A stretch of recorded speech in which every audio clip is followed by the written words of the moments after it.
നിങ്ങൾക്ക് ഇതെല്ലാം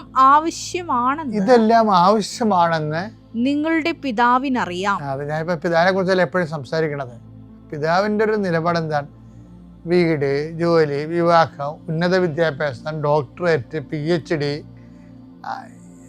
അതുപോലെ ഇതൊക്കെ നിങ്ങൾക്ക് ആവശ്യമാണെന്ന് എൻ്റെ സ്വർഗസ്ഥനായ പിതാവ് അറിയുന്നു. അതാണ് വിഷയം.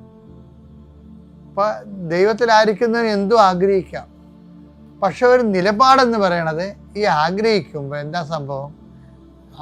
പ്രയോറിറ്റി എന്ത് ചെയ്യണം?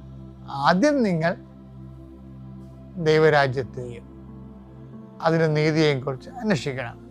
അതായത് നമ്മൾക്ക് യേശുക്രിസ്തു നൽകിയവൻ അവനോടുകൂടെ സമസ്തവും നമുക്ക് നൽകിയില്ലേ? നമ്മൾ ഈ ആഴ്ച കണ്ടില്ലേ? അപ്പോൾ ഈ സമസ്തവും നമുക്ക് നൽകുന്നതിന് ദൈവം തയ്യാറാണ്. പക്ഷെ നമ്മൾ ചോദിക്കുമ്പോൾ ക്രിസ്തുവിന് വേണ്ടി, ക്രിസ്തുവിൻ്റെ കൂടെയാണ് അത് ചോദിക്കേണ്ടത്.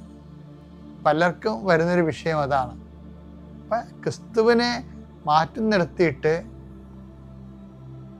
ആ സമസ്തവും കൊണ്ട് ആർമാദിച്ച് അവസാനം അർത്ഥശൂന്യമായി ചത്ത് മണ്ണ് മറയുന്ന ഒരു വിഡ്ഢിത്തരമാണ് പൊതുവെ ആൾക്കാരെ അവലംബിച്ച് വരണത്. ആ ട്രാക്കിൽ നിന്നൊന്ന് മാറി കർത്താവിൻ്റെ വെളിപാടിൻ്റെ വചനത്തിൻ്റെ വഴികളിലൂടെ മുന്നേറാൻ കർത്താവ് നമ്മളെ സഹായിക്കട്ടെ. പിതാവിൻ്റെയും പുത്രൻ്റെയും പരിശുദ്ധാത്മാവിൻ്റെയും നാമത്തിൽ.